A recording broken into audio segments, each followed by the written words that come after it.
If you missed us last night, it was a night where we celebrated the 4 teams moving on to the NCAA baseball regionals as the tournament field, the 64 teams, were formally announced.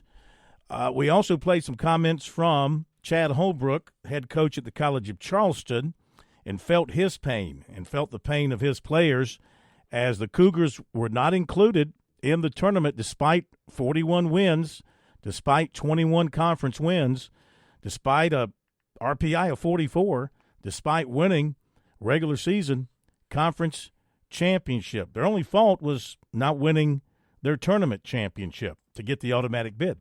Coach Holbrook joins us now live here on Sports Talk. And first of all, thanks for being with us. I know yesterday had to be one of the toughest days of your professional life as a baseball coach. Thought we'd give you a day and then kind of see how you feel the day after. So how are you feeling now that you've had about 24 hours to absorb everything? Well, I'm grateful for my team, and I'm so proud of them and how they've handled the news we received yesterday that we obviously didn't agree with.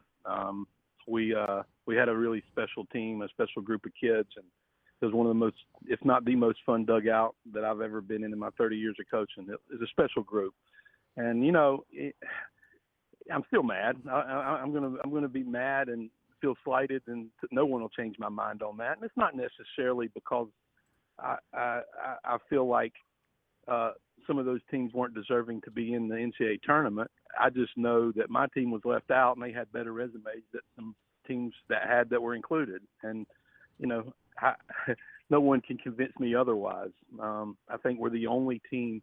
There's only been one other team in the history of the NCAA tournament that won the regular, since the NCAA expanded, that won the NCAA, that won their conference tournament. Sorry, there's some fans passing by me at the restaurant. We're the only team that won the regular season that had of a conference that was a top 10 RPI conference that had an RPI in the low 40s. I think we ended up at our RPI is 41, I believe. Okay. That won 41 out of 55 games, that had over 41 wins, that were left out. We're one of the first ever to get left out in a scenario like this. And the regular season used to matter. I'm one of those coaches that feel like, in baseball, in the sport of baseball, to see how good a team is, you might want to watch them play over the course of 3 months and not 2 days. And you know what? Those 2 days that we played in a rain, crazy rain event in our conference tournament, we played really good ball. I mean, we went 2-2. It's not like we went 0-2 and fell flat on our face. Mm-hmm. We played really good. We lost to a 2 seed on their home field, and they're a really, really good team. And that's the other thing that really, really doesn't make sense to me. You're talking about a team that won the regular season that finished ahead of a 2 seed, but we're not included in the tournament. So I guess you could say, hey, make it make sense. There's no logical explanation that anyone can share with me that'll change my mind. I feel our team and our program was slighted for sure. I won't hold any punches on that regard because my players don't want me to. And I'll do what my players ask me to do in this regard because I feel like I need to stand up for them. Yeah.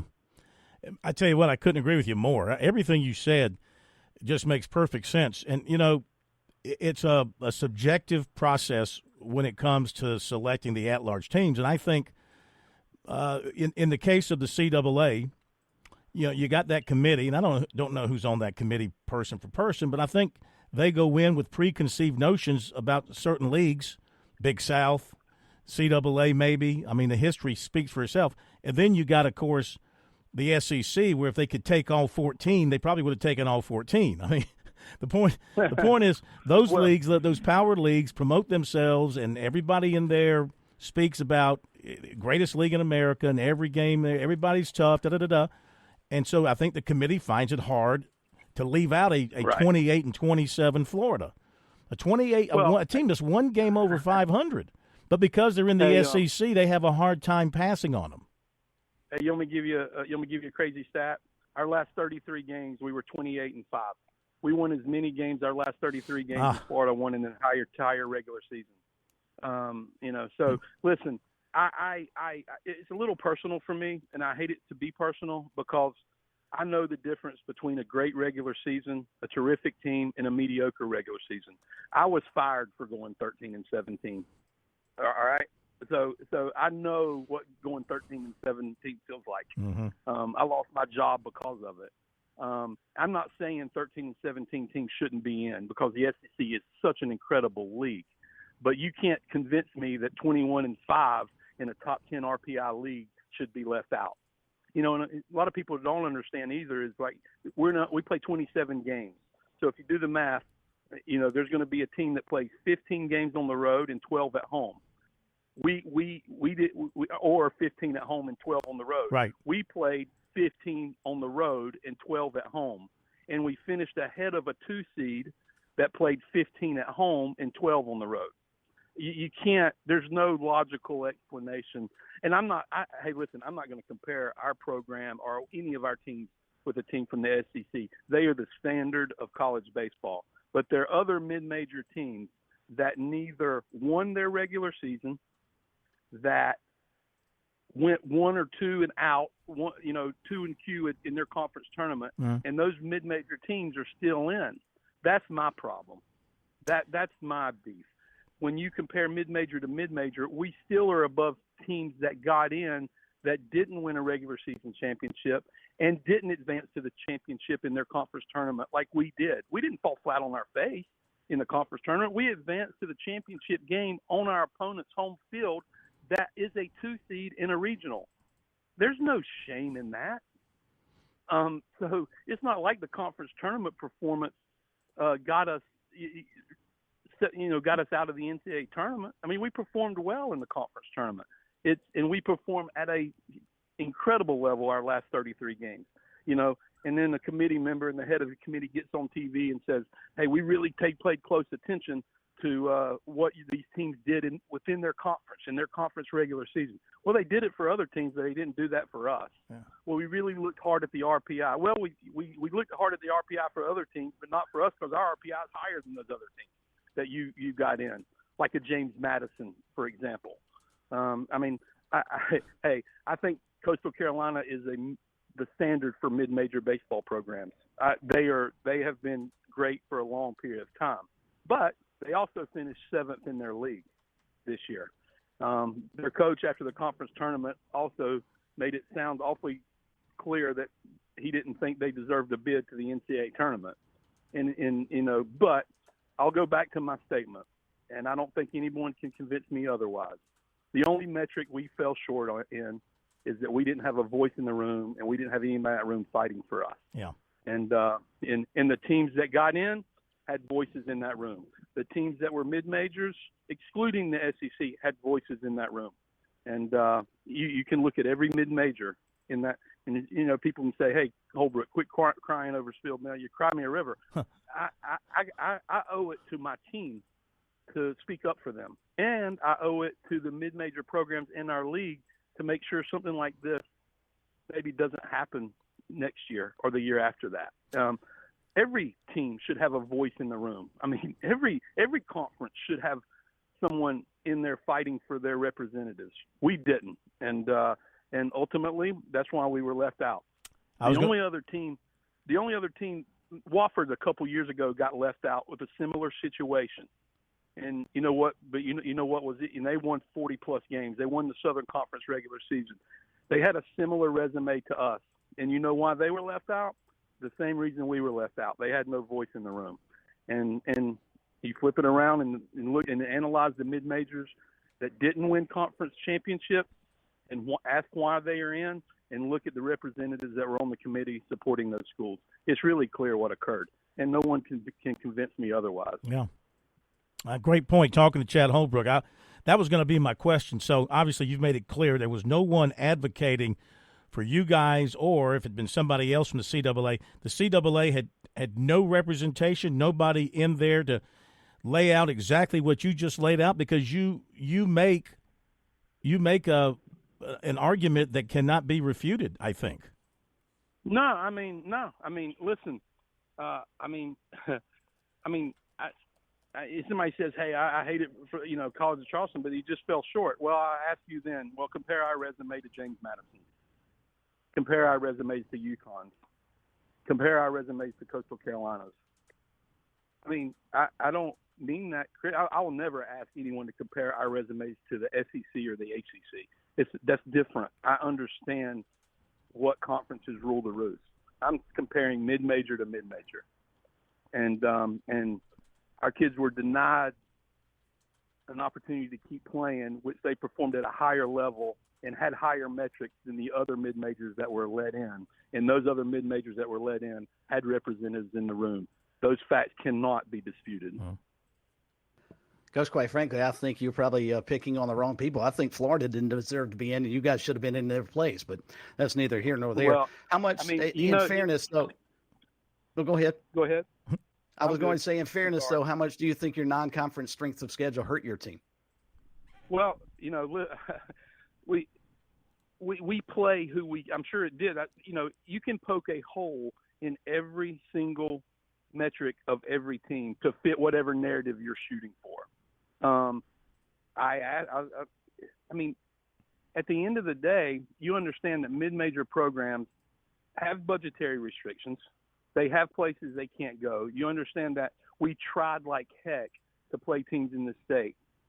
We had a game scheduled against Duke on the road, a top 10 team that we lost to rain. Mm-hmm. We had another game against Nebraska that we lost to rain. And we had some schools in our state this year that wouldn't play us not because of College of Charleston, just because schedules are quirky from time to time, and it just didn't work out this year. It wasn't for lack of effort. And we're not and in our league, we have to travel to the north. We have to take commercial trips with 40 players or 30 players and 40 representatives to, Stony Brook or to New York or to Baltimore to play Towson. And those are $30,000 trips. So we can't fly all over and bus all over the country to just find RPI games because our budget doesn't allow it. That's what a mid-major school is. There is some restrictions there. And it wasn't for lack of effort. We had 6 games scheduled against Power 5 schools that we lost. We lost a couple of those that maybe could have made a difference. But every mid-major team has a flawed metric somewhere. Again, when you don't have a voice in a room to fit the narrative that's in the room fighting for you, then the only metric that's going to be heard is the flawed one. I mean, I don't mean this bad. I mean, Coastal Carolina finished 7th. Is that not a flaw in their conference? You look at James Madison's record. They're in the same conference. Look at what they did and how they performed in the series they lost. We didn't lose one road series all year. You're supposed to get rewarded for the games that you win on the road. Your road record is supposed to matter. You get more credit RPI-wise for winning on the road. And that's why we crept into the low 40s. And you do also know that strength of schedule is under the umbrella of RPI. So your RPI is factored into the strength of schedule. So there's so many different math equations that you can pick on that you can say, well, they were a little bit low here, so we'll exclude them. And then nobody in the room can stand up and say, hey, they went 21-5. They won their regular season. They finished ahead of a 2 seed. Is no one going to advocate for them and what they did within their league? I guess no one did for us in that room that day. And it's a shame because our kids deserve it. They played their tails off. It was one of the best. Listen, I've been in some great dugouts, a part of some great teams. I've been a part of 6 teams that went to the College World Series, 9 super regional teams, 2 national championship teams, 3 more additional national runner-ups. So I've been in great dugouts and been around great teams. I know what they look like. And this dugout that I was in was by far was one of the best, if not the best, dugouts I've ever been in. And I'm grateful for that. I'm so appreciative of that. I'm so proud of our team. And I'm not going to let a committee that never saw us probably throw one single pitch tell me or convince me otherwise. Glad you brought that last point up because I wanted to ask you this. I don't know if you saw this, but Ben Upton of 11.7 College Baseball actually said he talked to one of the coaches. It may have actually been you. He didn't reference who it was in your league. and they were concerned about the publicity of your games being broadcast on Flow Sports as opposed to ESPN Plus. Do you think that's a factor when you talk about not having anyone advocate or having seen your teams play? It's certainly a whole lot easier to get a game on ESPN Plus for anybody to see versus the current setup that you guys have in the CAA. Do you think that could have actually hurt your league as well? Not just you, but maybe another team that could have gotten in. Well, visibility is part of it. And, and the contracts that are signed at the conference level are out of my control. Right. We like to be on ESPN every single day, absolutely, because one, it doesn't cost, the costs are a lot cheap. No one's not going to go out of their way to pay for a subscription to watch a small mid-major school play. I get that. So yes, are we seeing more? Are we seeing less nationally than other mid-major programs because of the games that are carried are not on ESPN? Probably so. It's a valid point. Is it one that I'm upset about? No, because the league has to do what's best for the league, from a financial standpoint, and I get that. But I mean, it's hard for me to stomach also that the kids are going to be denied for an excellent season and be denied a regional bid because their conference doesn't use ESPN Plus. I mean, that just stings for me. I mean, that's difficult for me to grasp because that has nothing to do with me or our team. We can control what we can control, and we did our best. We played our best. We were the hottest team in the country. We had a top 10 winning percentage of all teams in college baseball. Our last 33 games, we were the hottest team in the country. I mean, there's a lot more pluses there in our resume than minuses, and we certainly have a lot more pluses than some of the other schools that got in that had a voice.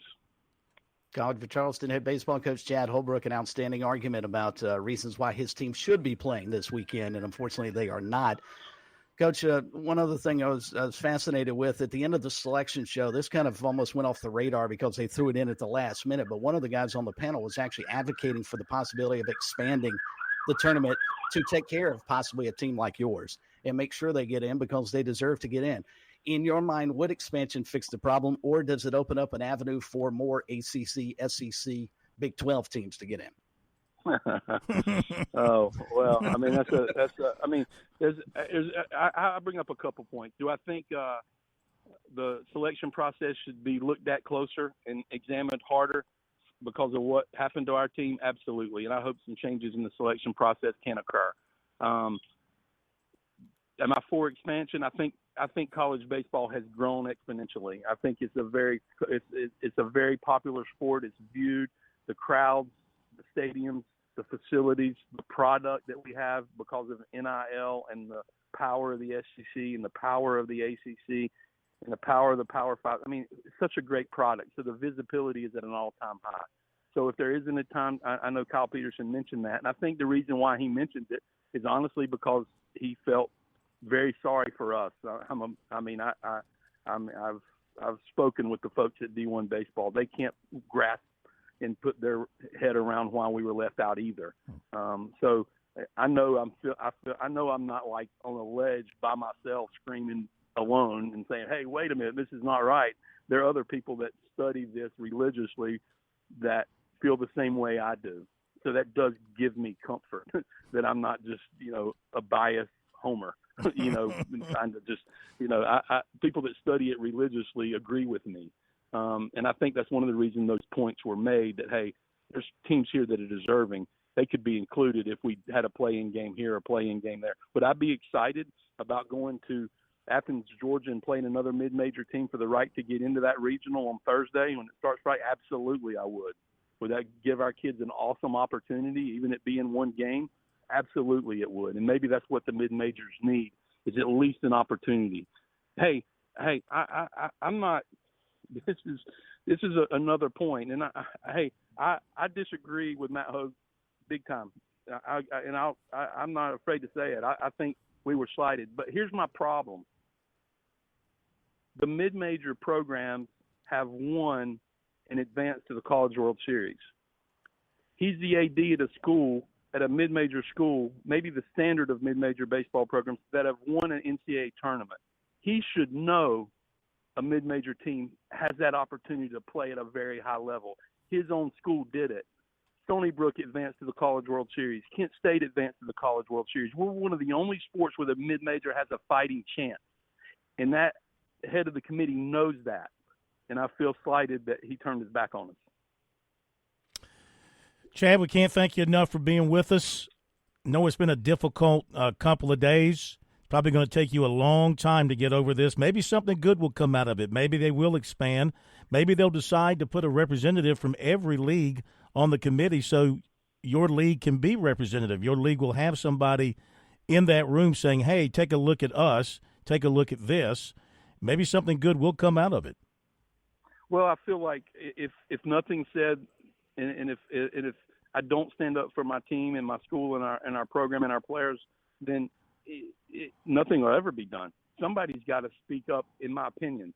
And I'm lucky to work at a school in which I asked my superiors, hey, do you want me to go to bat for my guys, or do you want me to just lay low and take the high road? And hey, you be you and you fight for your group. And that's what I've done. And like I told the local media here, I'll fall on the sword for my players, even if it makes me look like I'm, being a little bit too loud. It's my job to support my team and my program. And if I feel like I get out of line a little bit on it, then so be it. But I'll sleep at night knowing I'm going to do all I can for my team and my program and my players. I think that's my job and that's my responsibility. And if I feel like my team has been wronged, I feel like I need to step up and say so. And I appreciate you guys giving me the opportunity to do that and the platform to do it. But that being said, I will say this. I couldn't be prouder of my team. I couldn't be prouder of my school and my program and how our players performed. And like I said, that stat sticks with me. The last 33 games, we won 28 games, the same amount of games that University of Florida won their entire season. Yeah. It's tough for me to stomach this. And if somebody says, hey, you're out of line, then I can tell them to kick bricks because I can show a lot of numbers to validate reasons why my team should continue to be playing. Well, I saw where you fired back on X a couple of times at some people. You don't have to apologize for going to bat for your team because the facts speak for you guys, and I think you have a very strong argument. We thank you for being with us. I hope when you get a chance to enjoy some of the off-season, the summer, that you will have a chance to enjoy it, and then we'll be talking to you again soon. But thanks for being with us. Thank you, Coach. Bill, thanks for having me over the years. I appreciate you guys greatly, and look forward to seeing you guys soon. All right, thank you very much. Chad Holbrook, I tell you what, man, you got to appreciate the honesty, Chris, and hard to argue with anything that he said in support of his team. No, I understand him being upset. I think he's taking it out on Matt Hogue, unfortunately, though, and I don't know that Matt said, no, don't let the college in. I like I said to him, I think his beef is not with Coastal Carolina or James Madison. His beef's with Florida. You can't give me a good reason why a 28 and 27 team is worthy of playing in the postseason. You can't. There's just not one. I don't care what league they play in. And I know Coach didn't like it, but part of the problem with the college this year was their non-conference strength of schedule. It was in the 200s. It's awfully hard to overlook. All right, got to hit the break. We'll be back.